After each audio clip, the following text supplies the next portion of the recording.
for that. Hi, everybody. This is Micah Blumberg. I'm an organizer for NeurotechSF, part of the NeurotechX. And I'm here with Jean, how do you say your last name? Rintoul. Rintoul. Okay, Jean Rintoul of Mind's Eye Biomedical. And we're creating a podcast today called the NeuroLace Podcast Season 2. And we might just shorten the name to Neurohackers, maybe just for simplicity. So this is Thursday, August 2nd, 2018. And we decided to just record our voices while we have slides. So you're going to be able to see on YouTube our slides. And so that's Jean to the left, and that's me, that's Micah to the right. So for the Neurotech meetups that I organize, and also San Francisco virtual reality meetups, I started a project that I'm just calling Neurohackster. You can join this project online. You can visit neurohackster.com, and then you'll be invited to our Discord. You can also join our Facebook group, and the link to that is selfawarenetworks.com. That's the group is called Self-Aware Networks, Computational Biology NeuroLace, because I guess the sort of like maybe dream of neurohackers is NeuroLace or the next generation brain-computer interface, of many neurohackers and neuroscientists. Neurohackster is a project that combines tech in novel ways to create new technologies and new applications, to create new kinds of biofeedback data visualizations and new kinds of neurofeedback experiences, next generation nerve correlation for biomedical research, and new user interfaces that predict user choices, emotions, and likes and dislikes, and social experiences in AR and VR. So this project, Neurohackster, has the overarching objective to combine brain-computer interface or brain-machine interface devices with WebXR and XR devices. And XR means augmented and virtual reality, and also heart rate tracking, eye tracking, deep learning, AI, and 3D point cloud neural networks. Our project exists in part because we know that many AR/VR devices are coming to the market with built-in biosensors. Let's go to the next slide. I believe the next generation of mainstream brain-computer interface devices could be an XR device like AR or VR glasses that incorporate biosensors such as EEG, ECG, or EMG, and also eye tracking. But there's potentially lots of new sensor technologies coming to the market that could be integrated into these wearable BCI XR devices like Open Water by Mary Lou Jepsen, Open NIRS, Open Electrical Impedance Tomography, Open Acoustical Impedance Tomography, Furoxa Microwave Imaging, Aquavert's AI Wearable, and there's lots of work being done to combine deep learning neural networks or other neural networking technologies with brain-computer interfaces. So that's one of the things that our group is focused on. The VR and AR devices today may be considered a new type of brain-computer interface already because they do collect data from the user, like the user's head and hand position or orientation. And some of these headsets include microphones and other sensors. And increasingly, they'll include sensors traditionally known for biofeedback, such as EEG, EMG, ECG, etc., and eye tracking. Machine learning, which includes deep learning, neural networking, and possibly and computational neuroscience, can augment BCI data with data visualization, the prediction of emotion, intention, and even image recognition of what the brain sees from a low-cost. There's a reference. You can look up low-cost EEG data just follow this link right here that you see, because they get all the slides. It's kind of cool. The future of XR devices, I already said this, will integrate biosensors. Neurable is an example of this. They're integrating EEG with HC Vive, and their technology is based on a company called Wearable Sensors. MTech is a company that's creating an EMG muscle face tracking faceplate. Muse Interaction is a company that is creating a faceplate that tracks brain and heart data. Luxid is a company that tracks EEG and eye tracking. They're creating a VR headset that does both. iFluence combines eye tracking with AR devices and AI to predict user intention, and now they're a Google company. I'm sorry, they're an Alphabet company. Microdose VR is a company that I'm a brand ambassador for, and we combine procedurally generated eye candy and virtual reality via Unreal Engine with the Muse faceplate with its EEG and ECG sensors to create next generation neurofeedback, to create a level of presence and immersion in VR. This is a company that I'm an advisor for. I advise them on machine learning and new technology. They're creating an all-day wearable technology that it uses next generation EEG sensors that have improved noise cancellation. That they have massively improved noise cancellation, so they get a huge, like 1 billion times improvement in sensitivity and 100% noise cancellation, or some huge numbers like that. With machine learning, that we send the data up to the cloud and it returns to the API in real time a prediction of whether the user likes or dislikes. So we call the initial product is called the Decision Maker. It's really cool. This is people don't have to wait for these products to arrive. None of these products that I mentioned are currently available, but they're coming.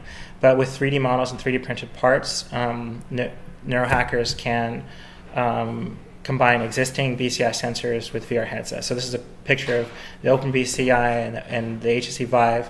Both of these are easy to acquire. So on July 29th, the Neurohackers project made significant progress. We combined our combined meetup, NeurotechSF and SFVR, at Noisebridge. We connected the Brainduino EEG with WebXR, and we produced a video showing actual voltages. You can find the link inside the Discord, which is at neurohackser.com. And this is the last slide is a picture of the Brainduino EEG board on the upper left. To the right of that is the Oculus Go. Below that, to the left, is a concept picture of WebVR, and to the right of that is a picture of the video of the actual, in that last picture on the right. That's WebVR on the left, and that's our neural signals coming in on the right. And you can find the video over that. So let's go ahead and go to the slides that Jean brought. So Jean, I first met Jean. Hello. Hi.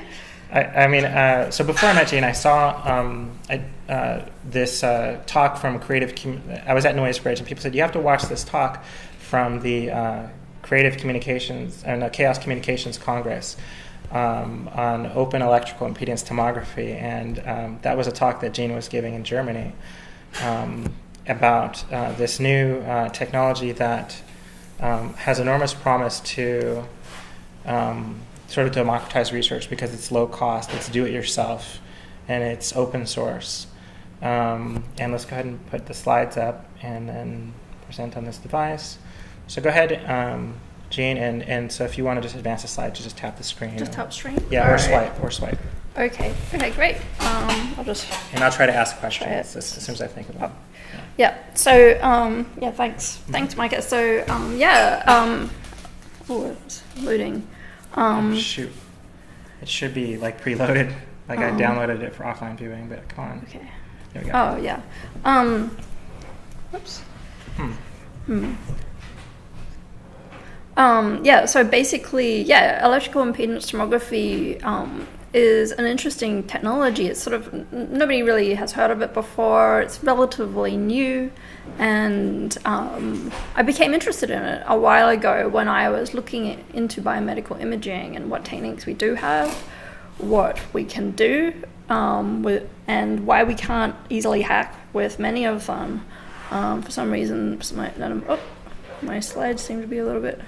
I downloaded these. Let me see if I can get them. Sorry, keep talking, but... Yeah, so I'll just start. They seem to be working like this. Okay, that'll do. Okay. Yeah, so basically it was like, wouldn't it be awesome if biomedical imaging was really easily accessible? It would be great. We could do imaging preemptively. It would be wonderful for healthcare diagnostics. If it was so easily accessible that a lot of us could add to it, improve it, basically have democratized imaging, imagine how fast healthcare would move forward. It would just be great. So that was like a beginning motivation. If you look at the US on healthcare, the operating theater hasn't actually changed much in 30 years, which is a funny thing to say. because we've had all these other amazing technological advances like the internet, but still the operating theatre is a little bit slow behind the 8 ball. So we also spend a lot on healthcare, yet the change, the innovation is really hard to see. So the question is, how do you create innovation in this really interesting field in healthcare? You want everybody to lead happier, healthier lives. We want to learn more about the body, the nervous system, and how we can interact with it with technology. So I'm going to sort of go through an introduction to what we've got now, which is the MRI, the CAT scanner, the ultrasound, and the EEG. Right. They've all got different pros and cons. There's several more too besides that. Oh, absolutely. Yeah. Yeah. All right, keep going. Yeah. Yeah, and they've got like different kinds of resolution and different kinds of tissues that they're looking at. Should we try to make it bigger, or would you prefer like this? That's fine. Okay. Yeah, they need lots of maintenance. CAT scans, you use X-rays to do those. They're actually ionizing radiation, and they cost a few $1 million. Again, you're probably not going to have one on your desk at home and fiddle about with it. An MRI is absolutely beautiful, amazing physics. Yeah. It actually... And there's also functional MRI, diffusion tensor imaging. And there's all these variants, versions of different new improvements on an MRI. There are, and they all get different things, and it's like, wow, that's awesome, but it's $3 million, and patients, I saw this article the other day where there's like patients in Wisconsin, and they're getting charged $1,600 per MRI scan. Yeah. That's not for the machine. Yeah. This is just for a single scan, and I was like, oh, yeah, it's interesting. That's certainly not something that you would just have to fiddle about with, is it? Yeah. Well, what's the cost of an MRI? Is it something like $1,000 per scan? It depends on the hospital. Okay. These guys in Wisconsin were charging $1,600. Yeah. I thought that was kind of normal, like that price range. Yeah. So that's a lot. That's just for the scan. Yeah. And in other countries it can be much cheaper. So it depends on the medical system. So you've also got ultrasound. It's a bit grainy, but it's pretty awesome. It's definitely cheaper. And EEG, which is a bit different again. It gets different stuff, which I'll talk about soon, but it's cheap, and there is an open source EEG, which is OpenBCI. All of these different imaging modalities have different like applications that they would be best at, like ranging, like you could have tuberculosis, where you just need like a static image, or maybe if you need something that has fast time resolution, like fetal heart rate or deep brain stimulation, that would be a different kind of imaging again. So like a lot of the motivation here is, can we find something that's more useful than EEG? Yeah. EEG, I think. So what's wrong with EEG? Yeah. let's talk about it. Yeah. So EEG is great, and we should use it for all the information that we can possibly get out of it. But it's limited. It measures info that's mostly just at the cortex, that's like at the edge of the brain. Yeah, just on the surface, basically the surface of the brain. Yeah. That's not the whole, that's not like and getting... it's mostly frequency information, not very good at spatial. That's right. So it has really poor spatial specificity. That's a problem. And interestingly, because of what it's measuring, it's actually measuring these things called postsynaptic potentials. That's like the signal between the synapses, and it's not actually the signal generated by the cell, or the output signal, which is known as an action potential. In sort of neuroscience labs, they're really into things like patch clamp electrophysiology, where you're all about measuring these action potentials, and they tell you a lot about the actual neuron firing timing and the chemical processes. We can't do that with EEG. No. You can't do that with EEG, but you do get these postsynaptic potentials, which aren't the same, but it's still something. But it's not the actual biochemical, like, the cell did this output thing, great. Yeah. And the other weird thing about it is you only get perpendicular signals. Yeah. So it's like if you had a closed football stadium that was like closed to the sky, and you were on top of the roof of that stadium, and you tried to like record the audio coming from the roof, which may be just a roar of indecipherable sound, and you tried to predict what was going on inside that stadium from that like sort of like bad sound outside the stadium. That's like what you're doing with EEG. exactly. It's really limited in terms of, massively limited in terms of its capabilities. Yeah.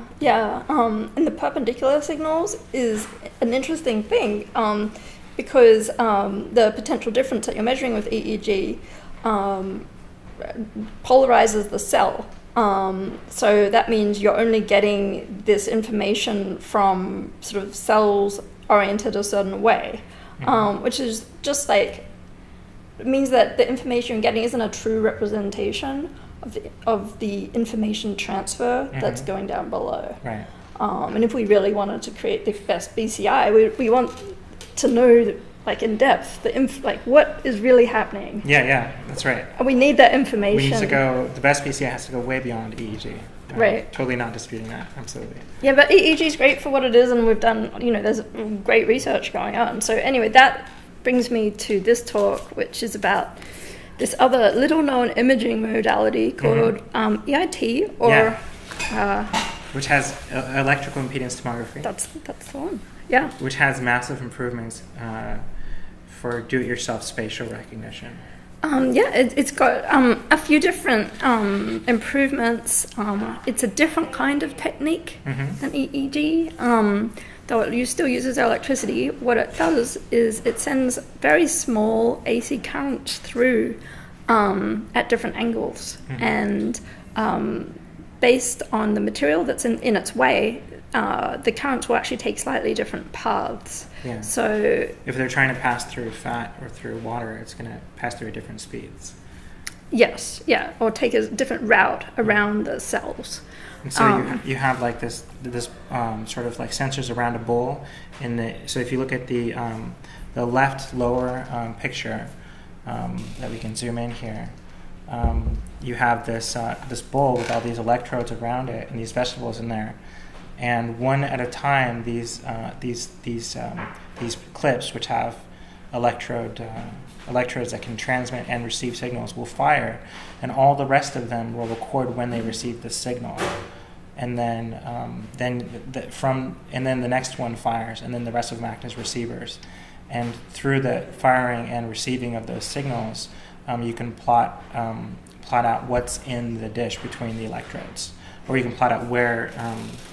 You can plot out the, how would you describe that? The locations. Of I would call it the tomographic reconstruction. Yeah. Of the image. Which is kind of exciting, because here you're getting spatial information, not just from the edge, where say the cortex might be of the brain. You're getting information from the middle as well. Maybe the amygdala or emotional centers. But right now, we've got it in a tank. I've actually got it set up here in a tank as well, just for the hell of it. Yeah, you brought the whole thing down. Okay, so currently it's been used for things like lung volume, muscle and fat mass, hemorrhage detection, and there's also some research work for depth of anesthesia via action potentials, which is all sort of interesting. And what's good about it, what's bad. There's a few things that are quite obviously bad. Nobody knows about it is bad. Maybe we're trying to do something about that. Spatial resolution is limited somewhat by the number of electrodes, and there's some assumptions made in the reconstruction algorithm which would be better if they weren't made. The advantages, it's super non-invasive, non-ionizing, making it safe. It's compact and expensive. There's better source localization than EEG. Good for functional imaging. So although the spatial resolution might not have wowed you as much as an MRI, this is where I want to just remind people about what the first MRI scan looks like. Okay. You see on the top left, that's a thorax, or that's like the lung cavity, and you can sort of see it's not as amazing as the scan underneath it, which is what we have today. Okay. So an early EIT scan I've got on the top right with a question mark saying, what is the future? I don't know, but here's an open EIT project. Okay. It's open source. You can go to GitHub. It's under the mysterious name of OpenEIT, and you can sort of see everything just sitting there. And hopefully the README is pretty easy to install it and stuff. to sort of like go through a little bit how you get an image back from like sending these currents through. Okay. So you send like signals through from different angles. Right. And they'll be stronger or weaker based on what material they go through. And when you add them all up together, you kind of get a rough image. And that's the most basic way to do a reconstruction.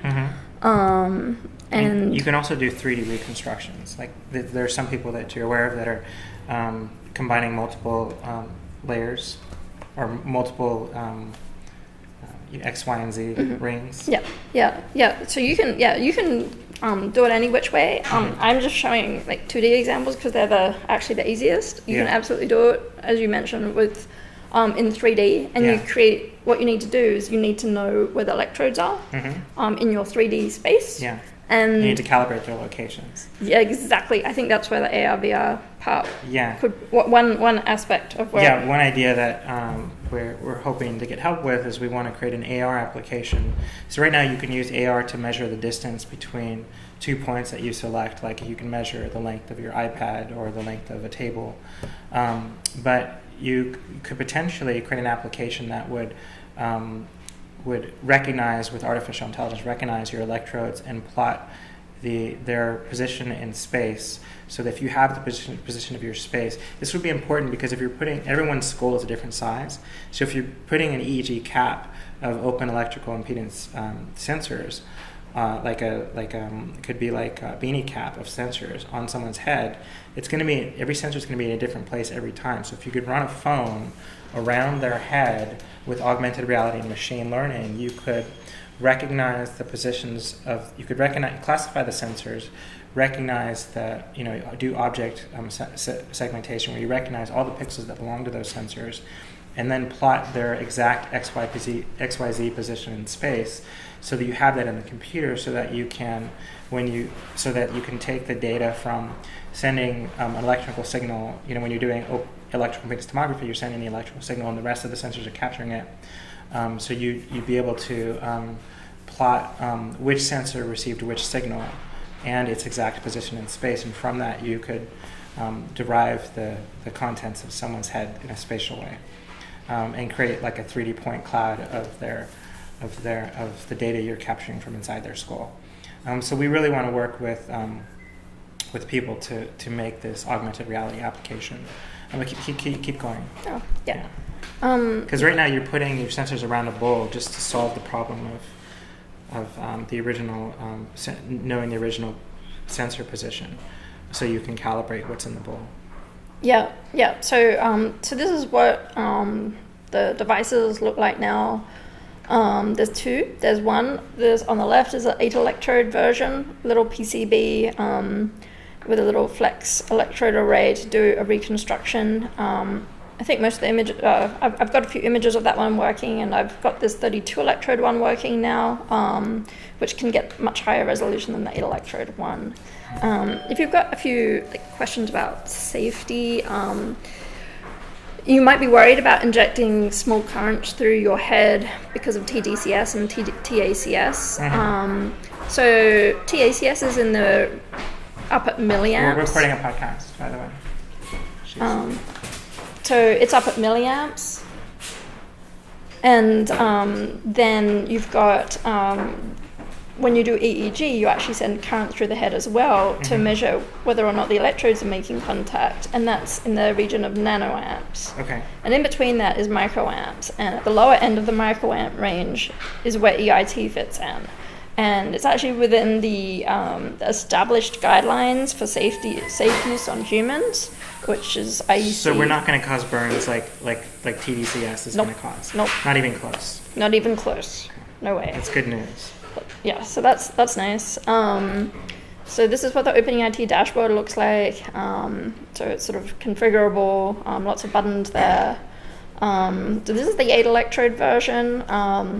And you can see here, as you move this cup on the top left around anti-clockwise, you can see the reconstructed image is moving around anti-clockwise too, just like you go from left to right and to the next level. Nice. And again, that's with the 8 electrode one. This is the 32 electrode one. Yeah. And you can see you can get much higher resolution. With that one, there's 2 cups sort of placed in there, and you can see their shapes reconstructed in the bowl, which is sort of interesting. I think I don't know if we can play Yeah, this. yes, you can. This. We won't get sound, though. Oh. Maybe I have to hit play first. I don't know. Yeah. Let's see. Present on this device. It's loading. Here we go. Okay. I got it working earlier. There we go. So this is just a demonstration of the... Is this actually pulling from YouTube? Or is Yes. So it's not actually on this device? So that might be a problem. Well, I mean, it is connected to the web, so let's see. Okay. There we go. Oh, no, it's fine. Yeah. So this is with that little 8 electrode version. So they can't hear that, so just go ahead and talk over it. Yeah, so you can see I'm moving the shot glass around anti-clockwise in the bowl, and it's doing the reconstruction in real time, and you can basically see that on the screen. So that's basically what I wanted to show with that one. Great. How do I... You want to go back, swipe left, or swipe right? So, yeah, so obviously the resolution leaves some wanting, but we've got this 32 electrode one now, which improves that a bit. This is the other super cool thing that it can do, actually. Obviously we have different materials and they're changing in our head all the time, like blood flow, for instance. How do we differentiate those changes? Okay. Yeah, how do you differentiate blood flow? Okay. So every different material has a dielectric spectrum. So Okay. if you run different frequencies through it, you can actually recreate a spectrum. And just to sort of show that concretely, I did it with an apple and a sweet potato. And then on the bottom right here, you can see this. Oh, whoops. You see the spectrums. So that's on the right side of the image. Maybe you can zoom in. There you go. Oh, cool. Yeah. Yeah, so you see the sweet potato has a spectrum that's notably different from the apple, which is notably different from the water. Why that's cool is if you can differentiate them visually like that, you can differentiate them with machine learning even better. Okay. And I did something sort of very basic on the left, differentiating the different objects just based on their dielectric properties, what's inside them. Yeah. Say you wanted to do things like tumors, lung volume. You were searching for a coin inside somebody's stomach. Are you starting to write your own machine learning programs? Not just yet. Okay. But I think it's ripe for machine learning. Yeah. So I think that's like an interesting aspect of the data. And I'll just go back. So this is like, it makes it hard to visualize as well, because whenever you're doing a visualization, you're actually only visualizing a single frequency. Yeah. So if you can just visualize, like, put it into machine learning, because it's so high dimensional, you can kind of get all that information congealed in one. Humans just, like, that's a lot of information for a human to pass or see or whatever. So it's interesting because you could point a camera at the original data if you were looking at a dish of vegetables and stuff, and train it on looking at the sensor output and the original data, and train it that way, and then just feed it new data. The new data could be like from inside, a human being or something, and see what it can predict using the previous training data on vegetables and stuff. It's one possible way to train it. Yeah. Or you could sort of train it on sort of tumor samples as well, or something like that, depending on what you wanted to look for. Yeah. So in papers, the maximum spatial and temporal resolution is 200 micrometers and less than 2 milliseconds. 200 micrometers. So does that mean you can really focus on a small microbiology? You can identify cancer cells, or? So they're easier to identify because they actually attract a lot of blood. So they have a lot of blood around them. Do you know of anyone doing that? I think there's papers where people have been trying. The skull is a problem. In this paper here, they what they do is they stick it onto the outside of the rat's brain. So they go through the skull and they stick this little flat array. And it's called an intracranial surface array. It wraps around the rat's brain? Yeah. Okay. Exactly. And that's what they're doing the reconstruction with. Yeah, so that's the sort of limit of what people have got to with it so far. Mm-hmm. But I think also just tapping will send you to the next slide. Oh, cool. Okay. Yeah. So medical imaging. That was something that, like, I just talked about a neuroscience option, but if you remember, there's actually 4 billion people that don't have any access to any kind of imaging. And that's right. That's interesting. So I saw this project a couple years ago at an NVIDIA conference where a researcher was pointing the camera at someone's eyeball and then using deep learning. It might like a really focused in zoom of their eyeball, and then focusing deep learning on locating lesions in their eye, which would help diagnose a whole bunch of a whole bunch of illnesses. And so there's all sorts of applications that we're seeing where deep learning is helping to create, small objects that you can be taking to the poorest places in the world. And so deep learning combined with medical imaging can help really make effective medical imaging for medical diagnosis really cheap and really available everywhere in the world. So Doctors Without Borders, or especially, I don't know, has anyone from Doctors Without Borders contacted you? No, not yet, but I would be interested in talking to them. Yeah. But yeah, so just like imagine if, like, do you remember the cell phone towers? How I think in the developing world they kind of leapfrogged all the infrastructure that we've put in place for our phone lines. Yeah. And they just went straight to cell phones. Yeah, they never built out telephone lines. So. So what if these 4 billion people that don't have an MRI because it's ridiculously, it's awesome but expensive, what if there was like a cool thing that you could do where you have a cheap kind of biomedical imaging and then you use the best machine learning on it, and you can do just as well. Yeah, just as well, or even better than MRI. And so maybe the developing world never sort of like never roll out these expensive, MRI magnets. Maybe not. I mean, I don't know. It's just like it's an interesting idea. These things happen sometimes. Is the world ripe for that kind of thing? This technology could potentially change the world for the better. Yeah, that's an idea. That would be nice. Yeah. But like, so I did this. This is this graph again of like applications. At what point are we even useful? I'm just trying to be like super realistic. Okay. Making a conservative estimate here. Yeah. And I don't think you need that much resolution. So like, here's a easy one. It would be water in the lungs, or otherwise known as pulmonary edema.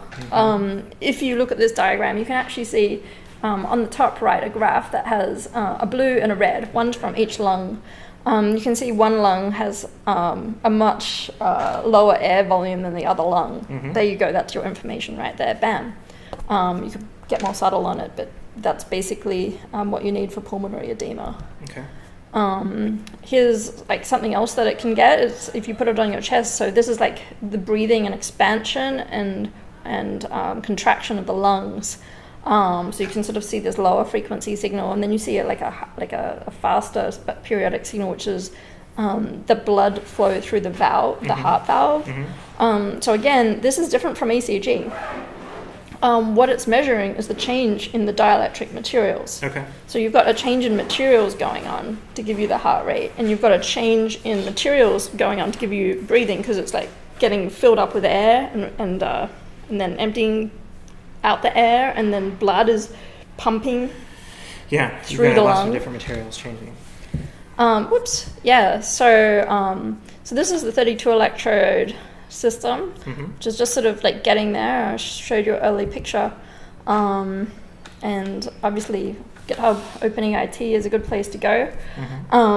Thinking about like next steps and directions, and how do we make this thing even better? How do we really make this an MRI, but cheaper and portable and ready to go?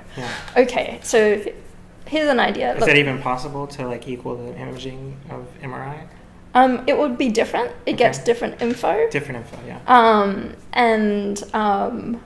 As you can see on the bottom right is what happens when you get 8, 16, and 32 electrodes. Okay.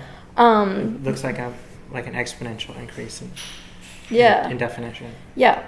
So you get this increase in the definition.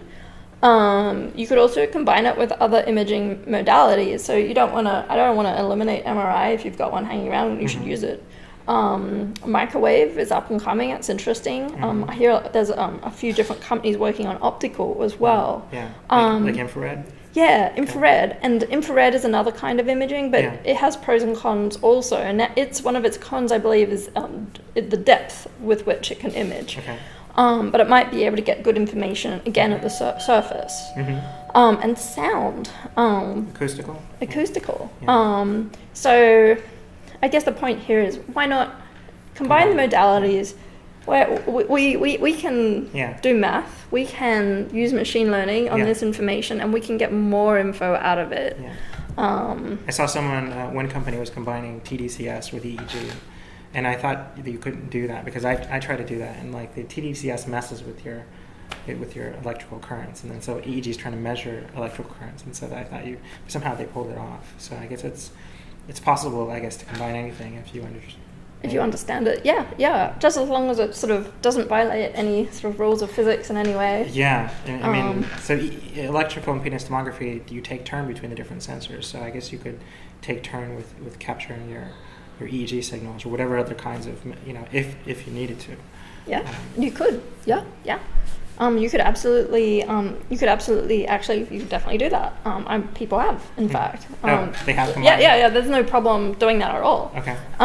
So, totally doable. So doable, it's done. So doable, it has been done. Okay. Yeah. So how do you get to a better spatial reconstruction here? Yeah. Right now, the reconstruction assumes a resistor network. Now the body isn't a perfect resistor network. It has like capacitive elements. Every cell has capacitive elements. So perhaps we shouldn't make all these assumptions, and maybe we should just use these test tanks and create some big neural network by gathering data from them, and basically recreate the solution from information and data instead of making all these assumptions in the physics. Okay. That's one idea. Right now, you can improve the time resolution. You can detect ion activation and nerve signaling. That's what's really cool about it. So at a slower time resolution, you're measuring things like blood flow changes, like I showed you with that heart rate plot. Obviously, you can do the blood flow in other parts of the body, like the brain as well. But at faster time periods, going back to this EEG question, you can actually measure action potentials. Wow. And that's kind of like the golden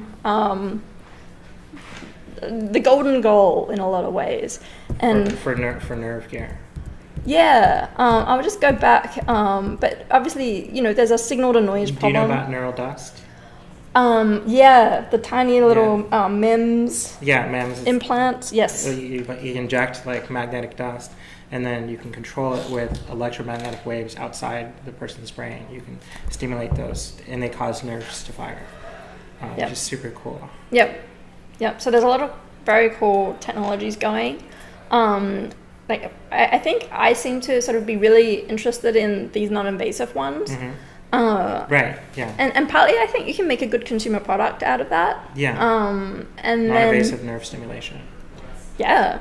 Well, that's why sort of what attracts me to VR is because, your eyes are like this high bandwidth gateway into your brain. Oh, they are. And so if you basically, when you're wearing VR glasses, you're creating massive stimulation of the nervous system by immersing somebody into some alternate world that you can control the shapes of, and so that's just, that's one gateway into writing to the brain. So we're talking about mostly reading from the brain, but, there's so many different ways to stimulate the brain, and neural dust was one way, but there's, people, what do you say in terms of like what technologies you're excited about for stimulating the brain? Right functionality. That's your next slide.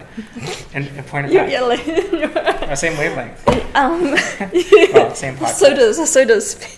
I'm just like pointing at the image of the wave. Yeah. And yeah, funny you mentioned right functionality. Yeah. So there's like you could do it with neural dust. But that again, that's an implant. That requires, injecting dust into your nerves. And it's very inefficient. And that's fine. I'm happy for other people to test that. However, so many great wireless technologies that why shouldn't we take advantage of those first? And I think a real NeuroLace nerve gear product is going to have a wireless transmission into our brains. Yeah, which I'm pretty sure. Yeah, I think you can do it. There's actually been work to prove you can do it. Like just in Cell, in 2017, this paper came out, which is on this slide. It uses beat frequencies, so it sends through two signals that have slightly different frequencies. Binaural beats. It's sort of like binaural beats, but a little bit different. Is it sending an electrical beat? Yeah. Okay, so it's electrical simulation. Yep, it is. It creates a large amplitude at one particular location. Okay. And then it was shown in this Cell paper written by this guy called Neil Grossman that the neurons in that area actually would trigger coherently with the beat frequency. Okay, so they start firing at the same frequency of the beat. Yeah. Which is what we've seen with other kinds of binaural beat stimulation, or if you expose someone to audio or visual binaural beat stimulation, you're right. Eventually their neurons will begin to oscillate at the same frequency of this pattern you're sending into the brain. Brainwave entrainment, yeah. And so they showed in this paper that it's what you're saying is that they've used electrical brainwave entrainment to induce a very local response from a neuron to start pulsing at the frequency they were sending it. Yeah, and I mean that's even better. That's almost better than neural dust, really, because neural dust allows you to make the neuron fire, but this allows you to make the neuron fire with a frequency. So that's great. So it just depends what you want to do. There's all these cool things like deep brain stimulation for Parkinson's disease. Yeah, and that's been shown to work, but you have to stick this sort of thing into your brain, which is great if you have a tremor and you need that. Yeah. If you want to have if you want to install something into your brain, that's one. But this is non-invasive. You might want to just try something out for a day or. And they use this image shows us they use 4 electrodes for stimulating one neuron. Yes, that's correct. I think they've got a common mode rejection scheme going on there, so. Yes. It's a way to sort of control the amplitude of the signal more exactly. And we have to go ahead. There. So I think that the writing field is open. I'm not trying to say that you have to do it with the beat frequency either. There's other. Would these electrodes work for that, or would you need a different kind of? You could use any kind of electrode to do this with. Right. So. There's other techniques as well, like phased array and beamforming techniques that are often known in radar. Yeah. And I just want to put that out there that the Air Force has all these great techniques, and they should still work. Okay. And I believe there's a few patents out on the phased array with current forming through the brain already. Okay. Just to put that one out there. So people have got that working. Okay. So that's very interesting. We can basically use all of these techniques and control in a very localized and specific way. And that's really sort of interesting in terms of bioelectronic medicine and where we're going. And I just want to sort of I went to Edinburgh a while ago and I was looking at this surgeon's hospital and surgeons once used saws and knives and if you got an infection they cut your arm off. Yeah. And that was... You're saying they once did that? Yeah. They once did that, and now we have this micro keyhole surgery thing. Yeah. And that's definitely way better than chopping your arm off. Yeah. If you have an infection on your finger or something. Now imagine. I mean, limbs still get amputated, but not for just infections and stuff. We definitely have seen this progression towards using smaller and smaller, less invasive technologies for surgery. Yeah. Yeah, absolutely. So so these less invasive technologies, like I think we could just go further, and I think electronics or this current AC stimulation is one way. There should be other microwave methods like you mentioned for AXA. Yeah. So that's interesting. Yeah. Are you looking into that now? Did you read the paper? Not right now. Okay. I don't have enough time to do all the methods or anything. So I'm just trying to get something really nice going for EIT. But I think there's other methods that are good as well. Yeah. Then there's other things as well, like acoustical methods. There's so you don't want to sort of limit what method you're using, and I think you can even combine the two. So I may have a question because I study a lot of neuroscience and computational biology, but I have nowhere, like, I don't know if I probably understand like a small percentage of it, even after 12 years of study. So I mean, so I want to ask a question, and it's like, so do you know that like the real difference between, so I guess, so MRI is using tomography, but diffusion tensor imaging is using tractography. And do you know like the essential differences between, and then the open water is using holography, and I think these are all like related concepts. And I'm like, what are like the distinctions between tomography, holography, and tractography? Like, I don't know if it's really hard. I don't know. It's if I a can really answer hard. it, but I can try. So tomography is any kind of image reconstruction. Okay. And tractography is looking at the trails of the ions. So I think in diffusion tensor imaging, let's have a look. We can actually put up on this one if you want. Oh, okay. That way people can see. So let me go here. And so we're going to Google diffusion tensor imaging. If you want, you may use this keyboard. Oh, okay. I'll just put that in front over here. And then, which one did you click on? Oh, I don't. It's okay. Do you want to use this one instead of yours? Okay. Because that way people can see what you're doing. Fiber tracking. And so I know what. I don't know exactly. Diffusion MRI. I don't know exactly what open water is doing, but so there's holography, which is taking advantage of diffraction, and I believe phase conjugation, which is like a optics concept where you can sort of do cancellation by sending light at different angles. I'm not a super optics expert, but you can look up phase conjugation, and it will go through the theory of how you do this light cancelling to recreate the scatter. Like basically, it's like you're creating the scatter.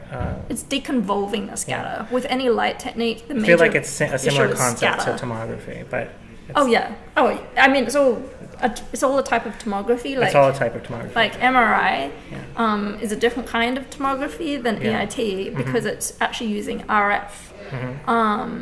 And then diffusion tensor imaging. I don't actually know what the difference is off the top of my head of why tractography. It's like measuring the myelin sheath paths. Like I guess somehow I read that the magnet is like when the magnet gets released, then the water molecules will travel along axons. The water molecules or the blood will travel along axons or something, and then so the radio signals that are received from the X camera position, the Y camera position, and the Z camera position will be able to identify the positions of the moving the ionic. They'll be able to identify charge. The actual fiber tracks in the brain of the glial cells because they're. That's why we have these really beautiful images of like. This is actually that's too small, but let's see if there's another one in here, a bigger one. So that's MRI, and then we get. So this is these are like the glial cells that are inside the core of the brain, and the neurons. Most of the gray matter neurons would be on the outside of the brain, and the glial cells would be. It's able to map the different ion tracks that are along the axons of the glial cells. Because the blood is moving along them when the MRI magnet releases, the radio frequencies blast into the X camera, the Y camera, and Z position camera, and from that you can when you can combine the different cameras together with the X, Y, and Z positions and recreate the actual position in space of each of those axon locations. And so you end up with these really beautiful images that diffusion tensor imaging is known for. And to me, it's all, like you said, it's all under the umbrella of tomography, but it's just, I wasn't really clear on that until you said that, but yeah, that makes a lot of sense. Let's go back to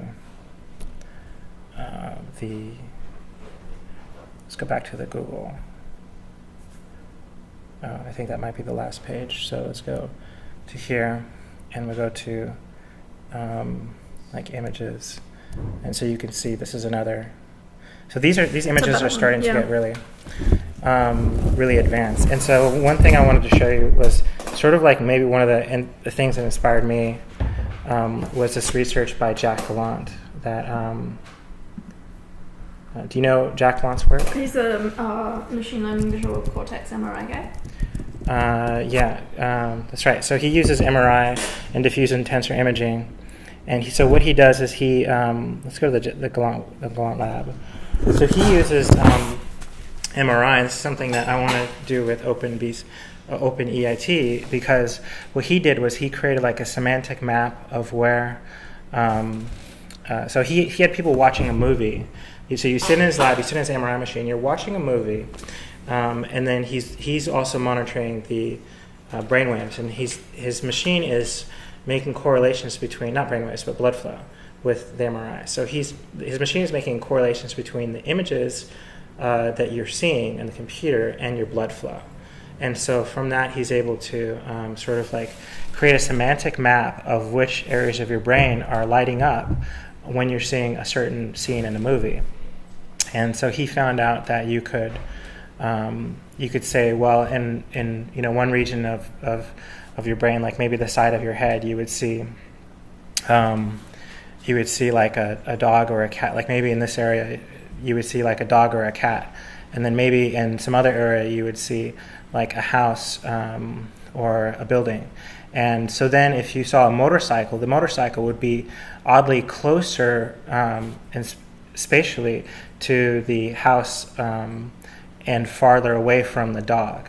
And you would think, well, yeah, I guess a motorcycle would be more likely to be in a garage or near a house than it would be near a cat or a dog. And so you not only think of it as being in a different spatial place when you imagine it, but actually it is in a different spatial place in your MRI scan and your blood flow, like spatially. So I would like to so the whole idea for the NeuroLace podcast, because we're in season 2, was the idea that we could sort of extend the basic concepts that Jack Gallant was exhibiting with MRI and AI to sort of like say, what if we took like the self-driving car, all the sensors of the self-driving car are figuring out like the concepts of the world around that car. Like they're figuring out this is, you see it has to identify, okay, that's a car up ahead, and that's a car door, and the car door is open, and that's a cat, and that's a dog, and the dog is moving at this velocity, and that car is moving at this. I saw some they have a video. Yeah. Somewhere. Do you want to? Yeah. Do you want to look it up? I don't. Oops. Gallant video. What do you call it? Recreation. Mm-hmm. And yeah. Here we go. Oh, you want? Let's play that. I think it's this one. So this thing is like just so inspiring for what we like will eventually be able to. Oops, we sort of skipped ahead, but anyway.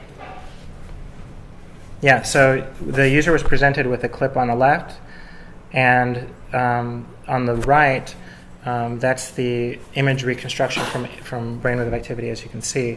But the computer was trained on both the original images of the person's medical imaging, and should I cancel? Should I go back? So the computer was trained on both the movie combined with medical imaging. And then what happened is you don't present the computer with the images and the clips. You only presenting the trained computer on the images of the blood flow, And so from the blood flow alone, it's predicting the images that the person is now seeing. And that is really significant because, should we play it again? I don't know. Yeah. So what that means is, I mean, that we can recreate what we're seeing from our brain activity, which makes a lot of sense that we can. Yeah. And the question is, so I found how out, do we get that? I found out that and basically a neural network can function as a digital signal processor. That you can, I've seen this. Somebody showed me like some work that's under NDA, but you can basically take a movie and plug it into a neural network, and the neural network can reconstruct the movie just the way. But it's just basically signal processing. It's the same sort of signal processing we've been doing since the 80s in cameras. Video cameras, they can capture stuff, and so basically neural networks are just encoding the DSP, the filters. Yeah. The neural networks are DSP, so that makes sense that if our brains are neural networks, and they are, if even our eyes contain neural networks, right? They're naturally going to be able to take the incoming stream of data and recreate that inside, and also learn from that stream of data. And that's basically so at that point, our eyes are basically video cameras. And this is basically, Jack Lunt's work is showing us that we can download images from our minds, because we are sort of creating video, a point cloud of volumetric video with our brains that we're then learning from. And so I tell people, when you look around in the world, you're not like the explanation is that what you're seeing is an actual point cloud of video that your mind is reconstructing. It's not like video, it is video. Yeah, so wouldn't it be cool if there was a way that we could, for me, I think that the whole speech thing, it's nice, but it's not as high bandwidth as speaking to you in, say, video. What if I could communicate with you by, I could just, stick this thing on the back of my head where my visual cortex is, and then this nice hologram would appear between us of the thing that I'm imagining. You're sort of outputting what you're seeing. Yeah. So you could sort of describe what you're saying. And then what would be even better is you can do it too, and then we can both morph the thing in the middle, the thing that we're both visualizing. It's like a high bandwidth. You can find some sort of agreement. It's instead of just this time series data that's coming out through our mouths, you just have so many more dimensions if you can sort of speak in images together. I can imagine some diplomats would want to use that to figure out the best way to not only communicate with the other country, but to find peace between the two countries. Figure out how to best solve the problems between both countries, this sort of thing. There's all sorts of different possible applications there. It's really exciting. Yeah. So that's and I think that combining VR with, I don't know if we should go back to, I want to show you the self-driving car machine learning video. I want to see a video of that, so let's go to, so basically you're, I don't know if I can, here we go, the technology behind the self-driving car. So this was an NVIDIA video from, let's see, I'm pretty sure, I don't know what this is. Yeah, so basically the computer is predicting, I don't know what that music is. Who is doing that music? But it's background music. It's background music, okay. So yes, the computer is trying to take video of the world and recognize objects in the world, recognize houses and predict the velocity of the different objects and figure out if the car can move forward. But if you could take the sort of self-driving car that's creating concepts of the world around it, and let me see if I can find a better one. But let's see, simulating self-driving. If you can sort of take, this is an advertisement. What if home security was different? Anyway, so if you could sort of take the concept of the self-driving car, and you could figure out the object segmentation of an object. You say, well, this is a cat, and these are all the pixels that belong to the cat, and you're creating a 3D point cloud. And you're doing the same thing to the medical imaging of someone's mind while they're looking at this cat. So you're creating an object segmentation of their brainwave activity with multiple modalities. And you're saying this brainwave activity is strongly associated with this cat that the person's seeing. And at some point, you're mapping out all of the objects in the world around a person and correlating with all of their brainwave activities. You're directly pinpointing which brainwave activity belongs to which object in the world, in every single object in the world, and all of their brainwave activity. Yeah. If you could sort of like map that out. So if you could train that, like in a way, so I mean, part of the problem is I don't want to spend my life lying down in an MRI. I'll totally do it for an hour, but like, to get this kind of volume of data, there's a couple of different directions. There's the non-invasive directions, which are harder in many respects because you have the skull to get through. Yeah. And obviously that means the signal's not as big. So you need a more sensitive way to sort of get that information out. Yeah. But we've been doing all this cool radar stuff for a while now. It's possible, but it's tough. So we might start with low resolution, non-invasively, and move to higher resolution as we refine our techniques. Yeah. The other ways, like you mentioned, like with the neural dust, electrocortical arrays. I want to try to point sensors up the nasal canal. See what we can, because you can almost reach the bottom of the thalamus that goes underneath the blood-brain barrier. Yeah. And capture those signals, and basically that would be very valuable because, you know, most of your incoming senses go through the thalamus first before they go to the rest of the brain, and then they come back to the thalamus. After they pass through the neocortex. It's a big feedback loop, your brain. So interesting. I agree with you. The nasal cavity is a hotspot. Yeah. And also your eyes. Your eyes are like a massive two-way port in and out of your brain. Yeah. So there's massive like research that's valuable for eye tracking, and maybe like, you know, just really maybe trying to like put electrodes near the eye or on the eye that can measure the electrical activity from the neurons there. And that might prove to be very valuable at some point, very valuable research to find out what's going on in the brain by studying the eyes with multiple modalities of sensors. And in addition to every other place. And then at some point if we can predict, you know, what a brain, you know, what kinds of brain activity represent objects in the real world, and we can stimulate the brain to produce those same kinds of patterns, will we see if you can identify perfectly the brainwave pattern of a cat and you can stimulate the brain perfectly to reproduce that pattern, would you be able to make someone see a cat where there is no cat? And if you could do that, that's a good question. If you could do that, then you would have like augmented reality and virtual reality without having to wear glasses, because you'd be stimulating the brain directly. I agree. Yeah. I think it's possible, and I think it's really exciting and it's amazing, but it brings up all these interesting questions about control, because what you experience, what's that saying, neurons that fire together, wire together? Yeah. So if you create this like little feedback loop where you can both read and write, you will be changing your brain over time. What will we become? We will just become part of the network. Your brain becomes something you can read and write to, like a special kind of hard drive. You can kind of program it freely. You could program it. You could also download information from it.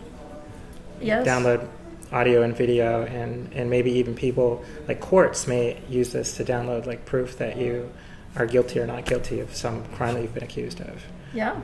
That's possible. Yeah, it's kind of awesome and scary. Like, I think the example today is Facebook. Yeah. So Facebook, I think, is awesome. Okay. Because it does connect us together. Like, I keep in contact with some friends from Australia via Facebook, who I wouldn't otherwise keep in contact with. Yeah. And the recording seems to. But the screen recording seems to have ended, but this one's still going. I wonder when it stopped. But anyway. Oops. Yeah, that's okay. This one's still going. Okay. Yeah. Should I start it again? Or we don't need the screen recording? Oh, yeah. I don't know that we need the screen. Okay. Keep talking. Yeah. So we didn't lose anything. That's Oh. good. Yeah. Yeah, so there's Facebook, which is great. Yeah. It seemed awesome because it connects us, except it's privately owned. For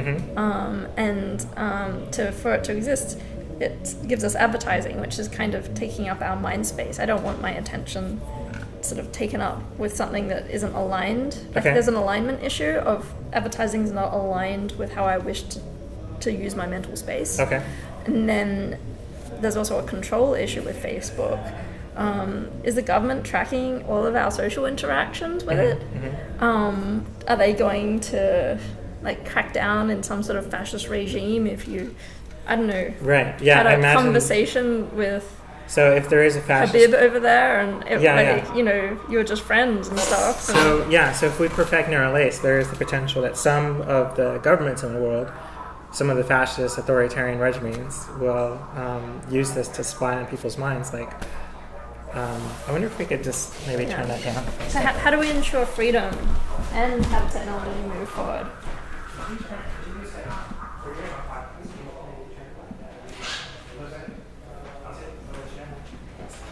Go ahead. Yeah. Cool. All right. Yeah. So, what were we saying? So overall, I think Facebook is awesome because it connects us. Yeah. I don't think we're aligned with advertisers. That's a problem. And I also think the government and various fascist regimes could potentially abuse it. Could abuse it. Yeah. And even with that's the same question with BCI. Even with EEG and eye tracking, those two technologies, we've already seen like really scary machines that can do lie detecting, that with amazing abilities to detect the nuanced expressions of your lies that you're giving. Like there's some really amazing research, and these are like old technologies. You know, eye tracking and EEG are not new. Yeah. So at the point when we're combining AI and self-driving cars and open electrical impedance tomography, and we're predicting the images and maybe also the sounds that people are seeing, and we're able to pull those out of someone's mind. That's way beyond lie detecting, right? You're peering into somebody's mind. Yeah. Like to me, like some people say the words like privacy is dead. Yeah. And then as technology moves forward, it seems like we are more and more transparent, and more of our lives have moved to the computer. Like sometimes Facebook advertising is really on target. Yeah. And it's like they psychically knew that I was interested in a pair of shoes or something. I don't know. And that's both like exciting that it can know you and scary that it can abuse you. Yeah, could. So there's this. How do we maintain identity and freedom in this world? Should we just stop development? And that's a major concern. I mean, major technology companies like Microsoft have recently been in the news asking for regulation of facial recognition so that people are not abusing that. Because the potential for someone to, in a city like San Francisco, to rent an office in a skyscraper and point a camera at the street and start doing facial recognition of everyone on the street is extremely easy. They pointed out in that article that if your facial recognition is only verifying it only has a confidence of 80%, you're going to make massive mistakes. But you can still only trust the images that have a facial recognition of above 98% if you want to. So it's not like you're stuck with an 80% facial recognition. And you definitely don't have to use Amazon's or Microsoft's face recognition. You can design your own. And so the potential for not only for international spies, but also just for corporate spies to sort of track individuals everywhere on the planet is just massive and, like you said, easy. So tracking is also connecting in a a negative way. Yeah. So it's also could be beautiful. Advertisers could be helping you get to the product. It could help. Imagine you're wearing augmented reality and you want to find a store, and I don't know. I'm just saying please finish your thought. How can it help you? How could it be positive? Yeah, because it seems like it comes down to a central question of alignment of goals. Yeah. I don't necessarily hate an advertiser who's trying to help me in ways that I truly need, but I don't really want my attentional resources taken by advertising. I mean, it could be that they intercept someone who's on a most wanted list, and that way that person doesn't intercept you. You wouldn't really know that happened if that happened. That could be one positive use of facial recognition in a public space if they're able to locate someone who could harm you, but you wouldn't know about it, I guess. Right. But I mean, what would be a positive if, let's say that you lost someone, and you lost someone like your kid in a big city, you don't know where they are. If that person could be located sort of automatically, that would be valuable to you as a parent, if that was the case. I mean, there's say you're a kid, you're an angsty teenager, and you want a night out. Let's say you want to escape from your parents, and your parents are able to track you down. Then you would feel very upset about that. Yeah, it's like two sides. At some point, you might start wearing a mask. Right. So yeah. The teenagers will be wearing masks to escape their parents. To escape the I mean, that sounds like some sort of that could happen. And then at some point, they're able to identify people just by the pattern of your walking. Yeah, like everyone has a unique pattern of walking, which is crazy to think about. Yeah, gait recognition. Yeah. So at some point, maybe teenagers will be wearing like something that interferes with their gait, like a little bump on their shoe. Right. So that forces them into an awkward gait. Fooling machine learning is going to be like this continual, technology to fool it will be this like continual arms race, I guess. Yeah. So I guess we should keep going, but be mindful of the security arms race and be responsible about how. So this technology could also lead to building robot minds. Yes. When we understand more fundamentally how the brain's working and how like our 3D neural network of our brains are not only doing digital signal processing and learning from these 3D point clouds of video in massive feedback loops, we can also create machines that are doing the exact same sort of things. If we can understand our brains, then we can create machines that can recreate do the same sorts of processes that our brains do.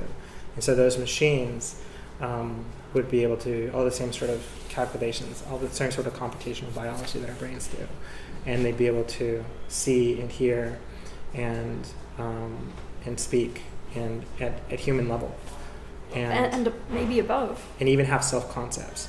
Yeah. So that's where I started my group, Self-Aware Networks. Is basically from the research into neural ACE, we're going to be able to build self-aware robots, and maybe above human level robots, and drones that are basically smarter than pigs or maybe smarter than humans at some point.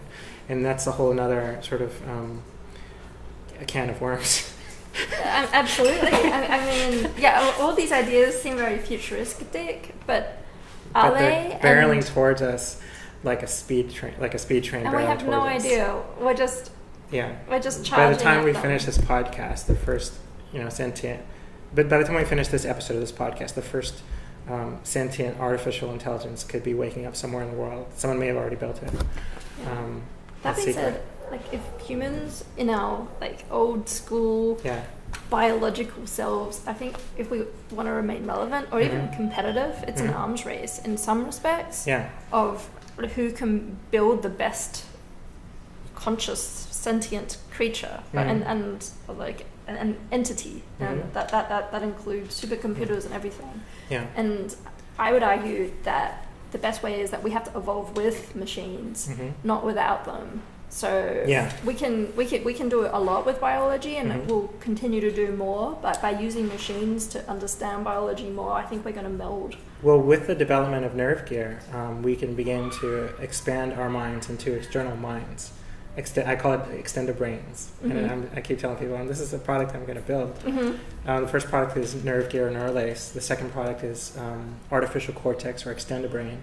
And the third product is artificial brains or artificial life. And I don't know, like the research for all three is related, but it means that we can grow with machines by, a person could decide to connect their mind to an AI. And there's a number of different like sci-fi books and sci-fi movies that have like sort of, animations like Sword Art Online that have sort of like explored what this concept would be like, and sort of like imagined narratives and people in these worlds where these technologies exist. But I think we don't really know how it's going to play out. We don't. No. Some of those books are a little bit dystopian, and yeah. I mean, it could go in all directions. But I do think that we need to sort of be paying as much attention to BCI as we do to just AI. Yeah. And I feel like AI is currently like gets a lot of the attention and BCI gets a lot less. And that's assuming that we want humans to move into this new world as well. Yeah. Yeah. Yeah. All right. I think we should maybe cap it off there. Yeah. Unless there's anything else you wanted to say or add. You want to add any, mention any links you want people to visit? Oh yeah, yeah. It would be awesome if you want to sign up to the mailing list. I'm planning on doing a crowdfunding campaign in a couple of months for the Open EIT project. You're selling like kits in your crowdfunding campaign? Yep, Okay. yeah. So it'll be. Will it be Indiegogo or something? Or? I'm thinking of Crowd Supply. Okay. Because Crowd Supply is like a open source hardware like advocate. Right now.